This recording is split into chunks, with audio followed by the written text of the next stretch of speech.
From the cancelling of alt-right Canadian speakers Stefan Molyneux and Lauren Southern, to the prohibition of Don Brash at our very own Massey University, it appears that freedom of speech and expression in New Zealand is not so free after all. However, does rolling out the censorship tape do more harm than good?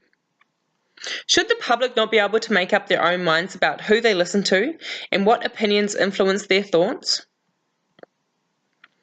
The following presentation will show that restricting freedom of expression can result in information being more actively sought out. It will also show how exposure to extreme viewpoints helps identify the extremists among us, and how being exposed to ideas we don't necessarily agree with can help us make more informed opinions. Cushman stated that freedom of expression is the foundation upon which all other rights claims are made and defended, and there can be no other freedoms without the freedom of expression. This statement shows just how critical it is to minimize censorship at all costs, especially in a globalized world that offers up endless streams of differing viewpoints and information. Any barrier to such material is simply unacceptable. Limiting access to information also gives people the incentive to bypass censors to gain access to the information they want. In the process, they might even gain access to information they previously didn't have access to.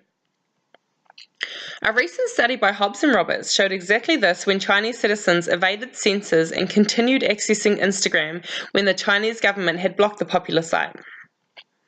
They then learned how to access other banned sites like Facebook and Twitter in the process. Well done, Chinese government. Mission unaccomplished. Critics will always point to violent extremism as a reason to limit freedom of expression, despite proof that countering such extremism threatens freedom of expression, as was the case with the Charlie Hebdo attack. However, just like the bypassing of censors, extremists will eventually evade authorities and find ways to vocalize their message of violence and hate. The best way to defend ourselves from hatred is to know who our enemies are. Salman Rushdie said it best when he said, "I'd rather know the racist in the room." So did censorship have its desired effect, especially when Brash has always been pretty brash about his views? I mean, how will people have the chance to throw mud at him if we just cancel every one of his speaking events? Cancelling Molyneux and Southern probably just resulted in many people searching them out online to find out what the big hoorah was all about. So who are the real winners to the cancellation of these speakers and their events? Perhaps if those opposed to them exercised their rights to speak up and give a counter-narrative, people could make an informed decision.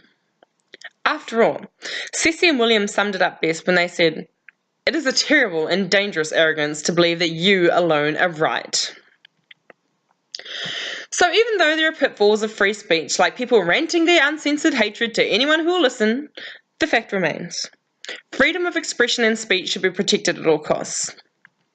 Every person has the right to express themselves and deserves their voice to be heard, because without freedom of expression, no other freedoms can exist, and it is beneficial to know the real beliefs and values of people.